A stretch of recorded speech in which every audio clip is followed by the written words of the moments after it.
kahimtang sa panahon ng latest news. Diyan sa itong linyang Pag-asa Mactan, pinagi ni Sir Joseph Merlas. Sir Joseph, good morning. Good morning, usab, Sir Ariel, ug sa tuwang mga sukintig paminaw, ug itong latest with update para karong adlawng Lunes. Ang Intertropical Convergence Zone o ITCZ may padayon nakapekto diha sa Mindanao, ug bangbahin diri sa Kabisayaan, apil na diri sa may Palawan area.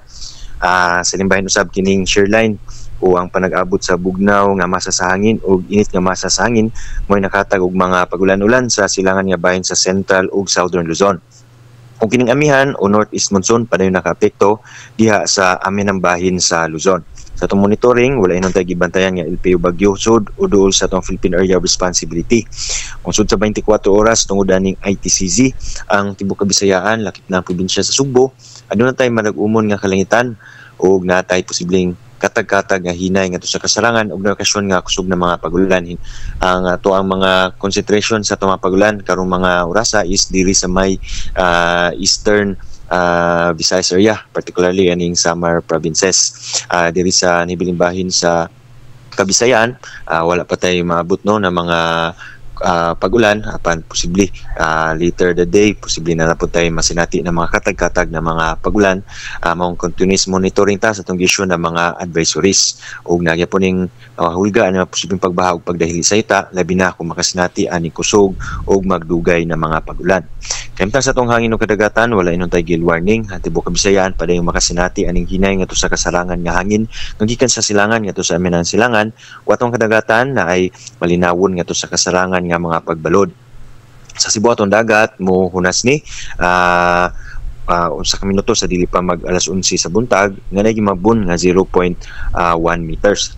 Ug mo taob sa alas 6 untop sa hapon nga nagilawmon nga 0.9 meters. Itong temperatura magpabiling ubos sa ato ang gipaabot na temperatura magduha lang ni sa 26 up to 29 degrees Celsius. Atong haring adlaw musubang ni karong alas 5:50 sa buntag. Ug mo itong latest diri sa buhatan sa Pag-asa Mactan, Visayas del Oeste, Joseph Merlas, maayong buntag. Salamat Sir Joseph, may buntag sa Pag-asa Mactan. Welcome sir, may buntag. Okay, good morning.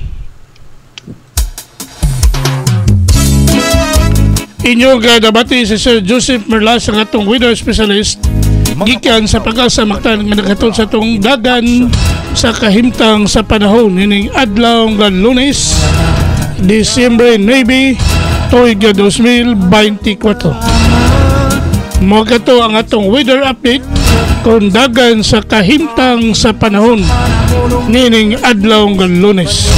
Salamat ni Sir Joseph Merlas ug mayong buntag sa Pag-asa Mactan. O paminaw sa'yo sa kabuntagon.